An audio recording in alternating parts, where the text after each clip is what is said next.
والسلام على سيد الأنبياء والمرسلين وعلى آله وأصحابه ومن تبعهم ودعا بدعوتهم إلى يوم الدين. أما بعد،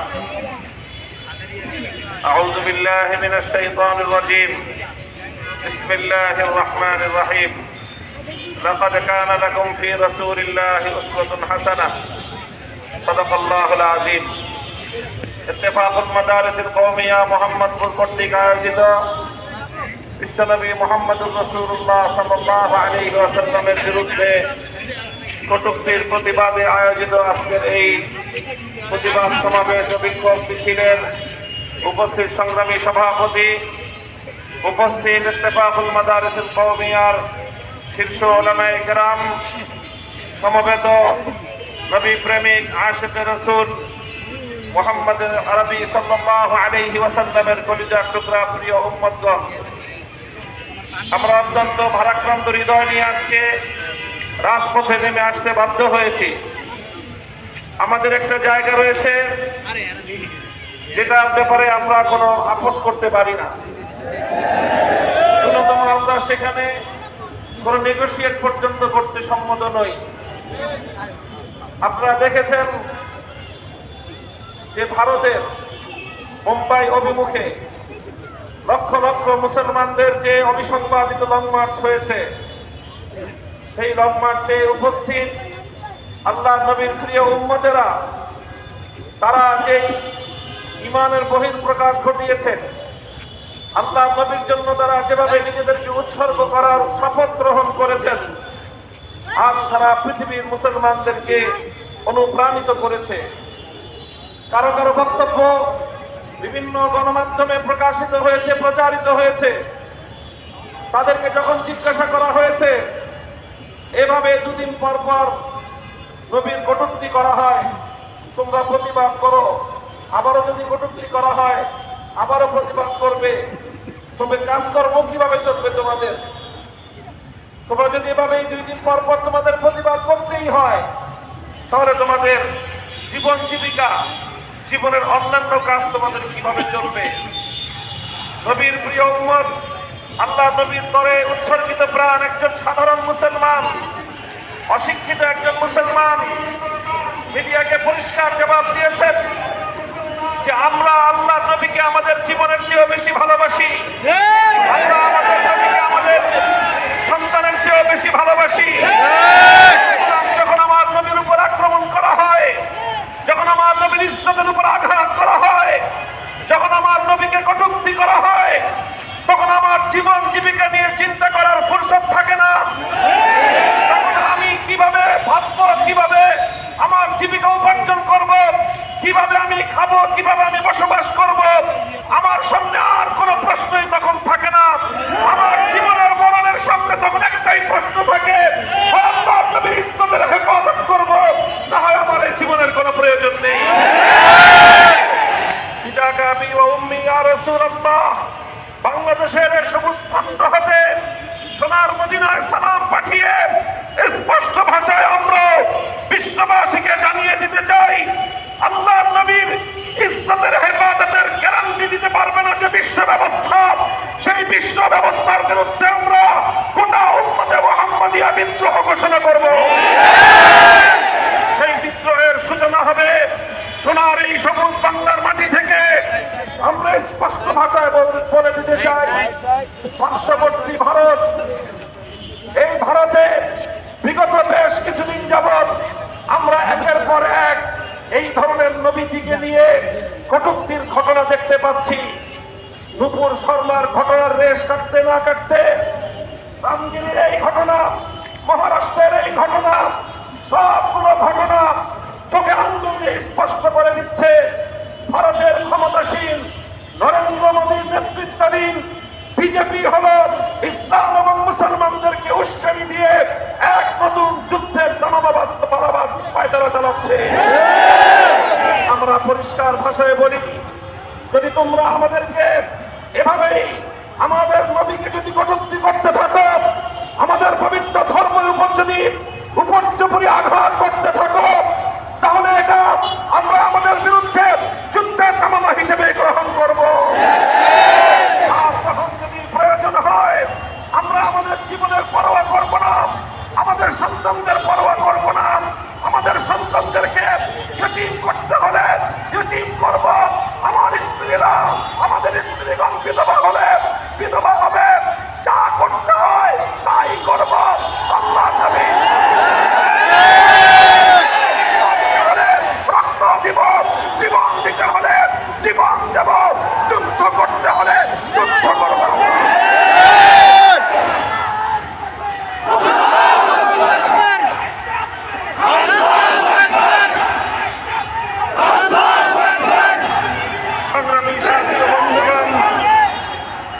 আমরা বাংলাদেশ সরকারকে বার্তা দিতে চাই, বাংলাদেশের বর্তমান সরকারকে আমরা স্পষ্ট বার্তা শুনিয়ে দিতে চাই, আমার দেশের পার্শ্ববর্তী দেশ হিসেবে যখন ভারতে আমার নবীকে নিয়ে কটূক্তি করা হয়, পৃথিবীর অন্য যে কোনো মুসলিম রাষ্ট্রের চেয়ে আমার দেশের দায়িত্ব এবং কর্তব্য অতিরিক্ত এসে দাঁড়ায়।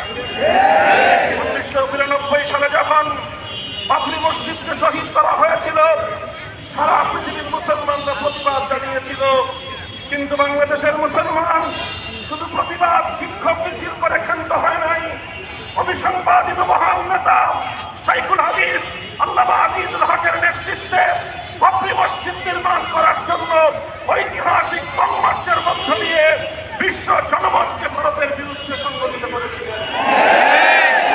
সেই ধারায় আজ আমরা বলতে চাই, বাংলাদেশের জনগণ এবং বাংলাদেশের সরকারের আজকেও ঐতিহাসিক দায়িত্ব এবং ভূমিকা পালন করতে হবে। আপনারা ভারতের রাষ্ট্রদূতকে তলব করুন, তাকে সতর্ক করুন, আল্লাহ নবীর বিরুদ্ধে কটূক্তিকারী এবং তার দোসর বিদেশ রানীকে গ্রেফতার করে আইনের হাতে সোপর্দ করে দৃষ্টান্তমূলক শাস্তির ব্যবস্থা গ্রহণ করুন। যদি বাংলাদেশ সরকার ভারতের উপর কূটনৈতিক চাপ প্রয়োগ করতে ব্যর্থ হয়, বাংলাদেশের রাষ্ট্র এবং সরকারের ব্যর্থতা হিসেবে এটা প্রমাণিত হবে আমাদের কাছে। ভারত রাষ্ট্র এবং সরকার যদি এই ধরনের জঘন্য কার্যকলাপ থেকে বিরত না থাকে, প্রয়োজনে ভারতের সাথে কূটনৈতিক সম্পর্ক ছিন্ন করুন। ওরা আমাদের নবীকে গালাগালি করবে, আমাদের কলিজায় আঘাত করবে, আমাদের হৃদয় মনকে ক্ষতবিক্ষত করবে, আর আমার দেশ থেকে টনকে টন রপ্তানি করা হবে। এই তামাশা দেখার জন্য বাংলাদেশের মুসলমানরা প্রস্তুত নয়। প্রয়োজনে ওদের সঙ্গে বাণিজ্য সকল লেনদেন বন্ধ করে দিন। রপ্তানির প্রয়োজন নাই, আমদানিরও প্রয়োজন নাই। আমরা প্রয়োজনে পেটে বাঁধার বাঁধব, প্রশ্নে আপোষ করতে প্রস্তুত নাই। সংগ্রামী সাথী ও বন্ধুগণ, এভাবে আমরা পরিষ্কার ভাষায় বলছি, ভারতের এই রাষ্ট্রদূতকে যদি তলব করে বাংলাদেশ যদি কঠোর পদক্ষেপ নেয়, সারা পৃথিবীর সামনে, উম্মতে মুসলিমের সামনে বাংলাদেশের ভাব মর্যাদা উন্নত হবে। সারা দুনিয়ার সমস্ত মুসলিম রাষ্ট্রগুলো একযোগে ভারতের বিরুদ্ধে ব্যবস্থা গ্রহণ করবে। যদি আমাদের মধ্যপ্রাচ্যের মুসলিম দেশগুলো ভারতের বিরুদ্ধে ব্যবস্থা গ্রহণ করে, যদি ভারতের বিরুদ্ধে অর্থনৈতিক অবরোধ আরোপ করে, ভারতকে তখন ভিক্ষার ঝুলি দিয়ে মুসলমানদের দ্বারা ঘুরতে হবে।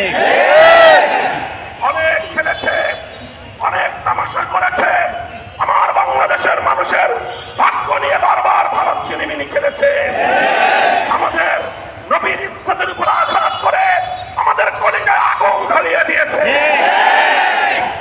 বাংলাদেশে এই কিছুদিন পর পর বাংলাদেশেও দেখা যায় আল্লাহ নবীর বিরুদ্ধে কটূক্তি করা হয়। আলহামদুলিল্লাহ, কিছু গুস্তাখ রাসূলকে, নবীর বিরুদ্ধে উচ্চারণকারীদেরকে তাদের পাওনা বুঝিয়ে দেওয়ার পর আমাদের এই মাটি এখন অনেকটাই নিরাপদ। এদেশে আর কোন কুলাঙ্গার আমার নবীর বিরুদ্ধে কটূক্তি করার দুঃসাহস দেখাচ্ছে না। আমরা বলতে চাই, যদি ভারতে এই ধারা অব্যাহত থাকে, তাহলে বাংলাদেশের এই ধারা ভারতে ইনশাআল্লাহ চলবে। নবীর দুশমনদেরকে যেখানে পাওয়া যাবে সেখানেই তাদেরকে খতম করতে হবে। যারা পারো খতম করে দাও। দুশমনদের পৃথিবীতে বেঁচে থাকবার কোনো অধিকার নাই। কারণ যারা আল্লাহর নবীর দুশমন, তারা শুধু নবীর দুশমন নয়, তারা মানবতার দুশমন, ওরা বিশ্ব সভ্যতার দুশমন। আমার নবী শুধু মুসলমানদের জন্য রহমত নন, ওমা আরসালনাকা ইল্লা রাহমাতাল লিল আলামিন। আমার নবী হলো বিশ্ব মানবতার জন্য রহমত।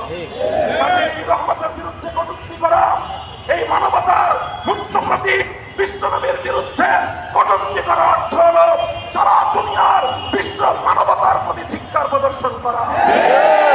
কাজে বিশ্ব মানবতার বিরুদ্ধে ধিক্কার প্রদর্শনকারী কোন মুস্তাক, কোন বেয়াদব, কোন অমানুষ, কোন সরকার।